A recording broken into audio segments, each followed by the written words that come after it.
Hello YouTube, welcome to Bold Writing Reviews.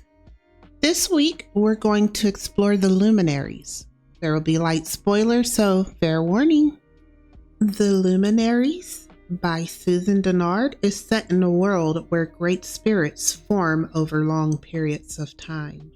When those spirits fall asleep, monsters form and terrorize people. The Luminaries is an organization dedicated to protecting the general population from these nightmare creatures. As far as world building is concerned, the Luminaries is intriguing. The different creatures have their own rules, so there's a lot of variety when it comes to danger and obstacles. Luckily, the main character, Winnie Wednesday, is obsessed with the work, so she frequently goes over the rules in her mind, which allows the audience to receive much needed reminders. The writing stood out to me since it's written in present tense. This choice is typically distracting to me. However, it took about a full page for me to notice the tense. Overall, the choice wound up being more intriguing than I would normally think. There are a few moments made all the more interesting by being in future perfect, which would be harder to pull off if the book was mostly past tense. One of those moments is later, when all this is done and the forest has finished what it set out to do, Winnie will think she should have gone back to the party for help. There are just 2 or 3 of these moments that I can remember, but they add an interesting element to the writing style. The character arc is decent enough, the characters are consistent, which is one of the more important things to do well. The main character is presented as strong-willed, however, when she starts the Luminary trials, she realizes how wrong she was to think she was ready. It was refreshing to see the tough teenage main character reacting like an average teenager, even if it didn't last long. I mean, her reaction stayed, but on multiple occasions, she outperformed even the adults. My one point of contention is that Winnie was a little too angry. This may be personal taste, but there were a few likable characters that she didn't treat well and never regretted how she treated. Because the other characters were so likable, her disposition towards them dragged her down a bit. There's nothing inherently wrong with the faulty character, but for this book, it comes across as unintentional. Even some acknowledgement that she was wrong, but too embarrassed or hard-headed to apologize would have done some good. Overall, though, I enjoyed Winnie and want to continue the series to see what happens with her.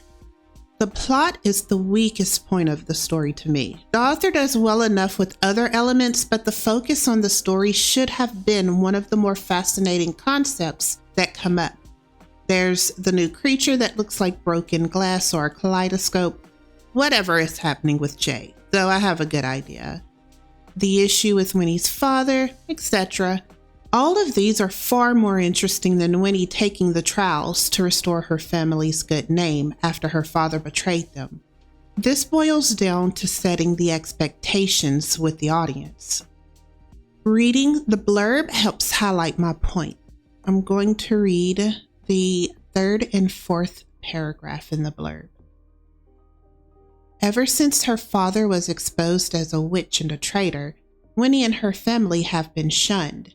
But on her 16th birthday, she can take the deadly Luminary Hunter trials and prove herself true and loyal, and restore her family's good name, or die trying.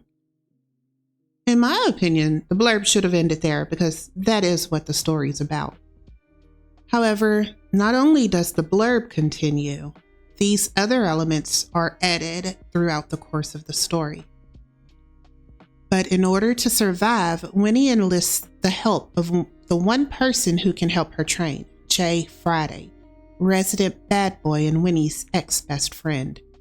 While Jay might be the most promising new hunter in Hemlock Falls, he also seems to know more about the nightmares of the forest than he should.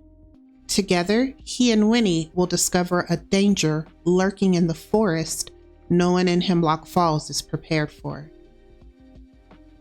So this last paragraph sets up the mystery with Jay and the new monster, It's far more interesting in the story the way that it's laid out.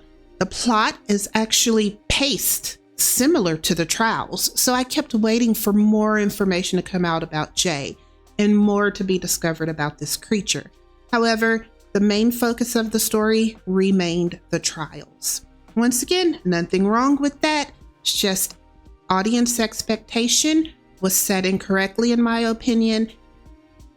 I can tell they will be addressed at some point in the next 2 books, but the plot for this book wasn't substantial enough in comparison to the intrigue of these. This would be a similar concept to Chekhov's gun. In the guiding of the audience, we need to be careful what we hint at if we want the audience to enjoy the work. It's not enough for them to have the intrigue. The audience wants the satisfaction of understanding. Overall, this was an enjoyable read, and I'll be checking out the next 2 books. If you enjoy strong characters, fantastical creatures, mystery, a slow-forming romance, then boldly check out The Luminaries. If you enjoyed this review, please like, subscribe, and I'll see you in the next one.